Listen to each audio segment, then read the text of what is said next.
Hello everyone. तो कैसे हैं आप सभी? आई होप कि आप सभी अच्छे होंगे। आज की इस वीडियो में क्लास 12th के इंग्लिश में चैप्टर नंबर फर्स्ट जिसका नाम है द लास्ट लेसन, इस चैप्टर के हम मोस्ट इंपोर्टेंट क्वेश्चंस और इनके आंसर्स को देखने वाले हैं। चाहे आपके शॉर्ट क्वेश्चन हो या लॉन्ग क्वेश्चन, हर क्वेश्चन के आंसर को मैंने इतने सिंपल भाषा में लिखा है कि आपको तुरंत याद हो जाएगा। दोस्तों, इस वीडियो में बताए गए हर एक क्वेश्चन को जरूर तैयार कर लीजिएगा। बस यही क्वेश्चन अगर आप तैयार कर लेते हैं तो आपके एग्जाम में यही क्वेश्चन देखने को मिलेंगे। तो आप इस टाइम पर वही क्वेश्चन तैयार कीजिए जो क्वेश्चन आपके एग्जाम में आ सकते हैं। तो यहाँ पे मैंने जो क्वेश्चन भी लिया है वो सारे क्वेश्चन रिपीटेड हैं, कई सालों से लगातार पूछे जा रहे हैं। तो आशा है कि 2025 में भी आपसे ये क्वेश्चन पूछे जाएं। तो चलिए हम एक एक क्वेश्चन को जो है पढ़ करके समझ लेते हैं और इसको याद कर लेते हैं। ठीक है, पहला क्वेश्चन है whom did M Hamel blame for the ignorance in studies and why? M Hamel ने अज्ञानता के लिए यानी पढ़ाई में अज्ञानता के लिए एम हेमल ने किसको दोषी ठहराया? ठीक है, एम हेमल ने पढ़ाई में अज्ञानता के लिए किसको दोषी ठहराया? 2022 में आया हुआ क्वेश्चन है, 2024 में आया हुआ क्वेश्चन है। बहुत इंपॉर्टेंट क्वेश्चन है दोस्तों। इसका आंसर आपको लिखना है बिल्कुल सिंपल भाषा में। M Hemal blamed, M Hamel ने दोषी ठहराया देयर पेरेंट्स, उनके माता पिता को, यानी कि स्टूडेंट के माता पिता को एम हेमल ने दोषी ठहराया। Who preferred them to work on a farm और एट द मिल्स, ठीक है, जो क्या किया करते थे, बच्चों को फार्म में या मिल्स में काम करने के लिए भेजा करते थे। And then he blamed himself too, और उन्होंने जो है खुद को भी क्या किया, दोषी ठहराया फॉर गिविंग देम हॉलीडेज, बच्चों को ज्यादा छुट्टी देने के कारण जो है उन्होंने खुद को भी क्या किया, दोषी ठहराया, ब्लेम्ड बताया। ठीक है, आई होप आपको इस क्वेश्चन का आंसर अच्छे से समझ में आ गया होगा। तो इस तरीके से अगर लिखते हैं तो आपके बोर्ड एग्जाम में पूरे पूरे नंबर मिलेंगे दोस्तों। ठीक है, अब हम बात करेंगे सेकंड क्वेश्चन की। तो सेकंड क्वेश्चन आप सभी के सामने ये रहा। क्वेश्चन है what did M Hamel say about the language and its importance. ठीक है, एम हेमल ने लैंग्वेज के बारे में यानी भाषा के बारे में क्या कहा, एंड इट्स इंपॉर्टेंस, और उनके इंपॉर्टेंस यानी कि महत्व के बारे में उन्होंने क्या बताया। तो 2022 में, 23 में और 24 में आया हुआ ये क्वेश्चन है। ये बहुत ही इंपॉर्टेंट क्वेश्चन है दोस्तों, इसको जरूर तैयार कर लीजिएगा। और इसका आंसर सटीक भाषा में कैसे देंगे इसको ध्यान से सुनिए, क्योंकि बहुत सारे स्टूडेंट इस क्वेश्चन का आंसर गलत लिख देते हैं। आपको सही आंसर कैसे लिखना है, लिखना है M Hamel said, M Hamel ने कहा language is very important for one's country, किसी भी देश के लिए जो भाषा होती है बहुत ही महत्वपूर्ण होती है। क्या होती है? बहुत महत्वपूर्ण, वेरी इंपॉर्टेंट होती है। And about its importance he said, और इसके महत्व के बारे में उन्होंने कहा, यानी कि एम हेमल ने इसके महत्व के बारे में, भाषा के महत्व के बारे में कहा।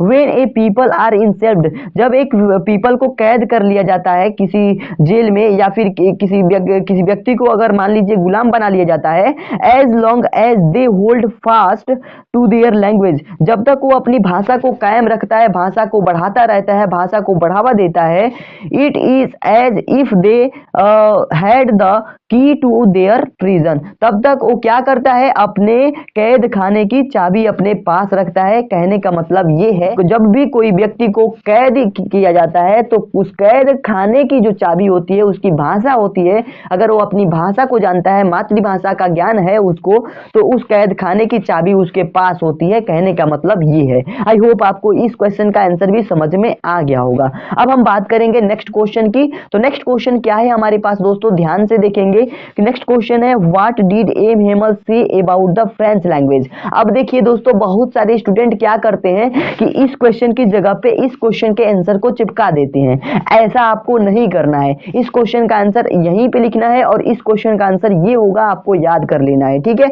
तो तीसरा क्वेश्चन है कि what did M Hamel say about the French language, यानी कि फ्रेंच भाषा के विषय में जो है एम हेमल ने क्या कहा। ठीक है, तो M Hemal told, M Hamel ने कहा that the French language is the most beautiful language in the world. ठीक है, यानी संसार में जो फ्रेंच भाषा है वो सबसे महत्वपूर्ण भाषा है, सबसे सुंदर भाषा है। It was the clearest and the most logical language, यह जो भाषा है बहुत ही क्लियरेस्ट है, बहुत ही साफ सुथरा है, and the most logical language, और बहुत ही तार्किक भाषा है, लॉजिकल लैंग्वेज है। ठीक है, अब हम बात करेंगे अगले क्वेश्चन की। तो इस क्वेश्चन का आंसर आप इस तरीके से लिखेंगे। चौथा क्वेश्चन हमारे पास है what did M Hamel write on the black board with a piece of chalk, एक चाक के टुकड़े से एम हेमल ने बोर्ड पर क्या लिखा, यानी कि ब्लैक बोर्ड पे एम हेमल ने एक चाक के टुकड़े से क्या लिखा था। तो आप सभी को पता होगा, M Hamel wrote, M Hamel ने लिखा वीवे ला फ्रांस। ठीक है, यही लाइन उसने लिखी थी, तो इसको इन्वर्टेड कामा में आपको बंद कर देना है। ठीक है, आपको लिखना है M Hamel wrote, M Hamel ने लिखा vive la France on the black board with a piece of chalk, यानी कि ब्लैक बोर्ड पे लिखा उसने पीस ऑफ चाक, यानी कि एक चाक के टुकड़े से। अब आगे एक लाइन मैंने और ऐड कर दिया है, these words meant long live France. ये जो हमारे पास वीवे ला फ्रांस लिखा था जो एमएमएल, उसका मतलब होता है लॉन्ग लिव फ्रांस, यानी फ्रांस जिंदाबाद। ठीक है, आई होप आपको सारी चीजें जो है समझ में आ गई होंगी। अब चलिए हम आगे बात करते हैं कि अगला क्वेश्चन हमारा कौन है। तो दोस्तों नेक्स्ट क्वेश्चन जो हमारे पास है, ये क्वेश्चन आपके लॉन्ग क्वेश्चन का एक ऐसा इंपॉर्टेंट क्वेश्चन है जो हर साल आपके बोर्ड एग्जाम में आता है। तो 2022 में ये आया हुआ क्वेश्चन है, इस क्वेश्चन को जरूर तैयार कर लीजिएगा। 100% की पॉसिबिलिटी है 2025 में भी ये क्वेश्चन देखने को मिलेगा किसी न किसी सीट में। क्वेश्चन क्या है हमारे पास, ध्यान से सुनिएगा। देखिए लॉन्ग क्वेश्चन है, बहुत ज्यादा नंबर में आएगा, अच्छे से याद कर लीजिएगा। तो क्वेश्चन हमारे पास है दोस्तों, how did the announcement of the last lesson affect French, यानी कि जो अंतिम पाठ की जो घोषणा थी फ्रेंच को कैसे प्रभावित की, ये हमसे पूछा जा रहा है। बहुत ही इंपॉर्टेंट क्वेश्चन है। इसका आंसर कैसे लिखेंगे, the announcement of the last lesson affect French like a thunder clap. जो अनाउंसमेंट थी लास्ट लेसन की, जो लास्ट लेसन की जो घोषणा थी, उसने जो है फ्रेंच को एक थंडर क्लैप के जैसे जो है प्रभावित किया। थंडर क्लैप का मतलब है बिजली की कड़कड़ाहट के जैसे जो है फ्रेंच को क्या किया, प्रभावित किया। आगे लिखना है, he started to think about his mother tongue French. उसने सोचना शुरू कर दिया, सोचना प्रारंभ कर दिया अपनी मातृभाषा फ्रांस के बारे में। ठीक है, तो फ्रेंच भाषा के बारे में यानी अपनी मातृभाषा के बारे में उसने क्या किया, सोचना शुरू कर दिया। आगे लिखना है, ही थॉट, उसने सोचा, that he hardly knew how to write, उसने अभी लिखना भी नहीं सीखा। He should never learn anymore, और वह कभी अब सीख भी नहीं पाएगा अपनी मातृभाषा को। ही वॉज फीलिंग सॉरी, वह जो है बहुत ही दुखी महसूस कर रहा था, दुखी मान रहा था अपने आप को, for not learning his lessons. ठीक है, अपने पाठों को न याद करने के लिए जो है, न याद करने के कारण क्या कर रहा था, खुद को दुखी महसूस कर रहा था। His books that had seemed such A nuisance, जो उसकी बुक्स थी जो अब तक जो है बेकार लग रही थी उसको, कुछ समय पहले ही उसको वाइल एगो, मतलब कि कुछ समय पहले ही जो बुक्स थी उसको बेकार लग रही थी।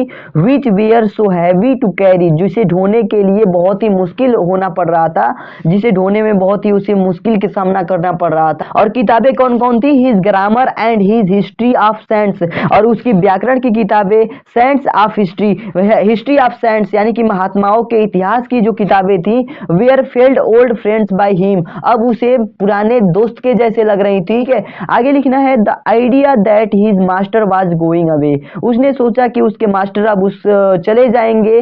That he should never see him again, और वह उन्हें कभी भी नहीं देख पाएगा, तो उसके मन में विचार आया। मेड हिम फॉरगेट, और जो है उसे भूलने पर मजबूर कर दिया। ऑल अबाउट हिज रूलर, यानी कि एमएमएल के सभी रूलर के बारे में उसे भूलने पर मजबूर कर दिया। रूलर का मतलब है कि जो सख्त कड़ाई रखते थे अपनी क्लास में, उस रूलर को भूलने पर मजबूर कर दिया। And how cranky he was, और वो कितने क्रैंकी नेचर के हैं, सख्त और कितने बुरे मिजाज के हैं, ये सारी चीजों को भूल करके उसने क्या किया, मास्टर के लिए सॉरी फील कर रहा था, और अपनी किताबों और अपनी भाषाओं के लिए जो है सॉरी फील कर रहा था। आई होप आपको ये सारी चीजें जो है समझ में आ गई होंगी। तो ये क्वेश्चन आपके लॉन्ग क्वेश्चन में आ सकता है। आई होप आपने ये सारे क्वेश्चंस के आंसर आपने अच्छे से समझ लिए हैं, और अपने कॉपी में नोट कर लीजिए, बार बार प्रैक्टिस कर लीजिए लिख करके। मिलते हैं एक नई वीडियो में नए चैप्टर के इंपॉर्टेंट क्वेश्चन के साथ, तब तक के लिए धन्यवाद दोस्तों।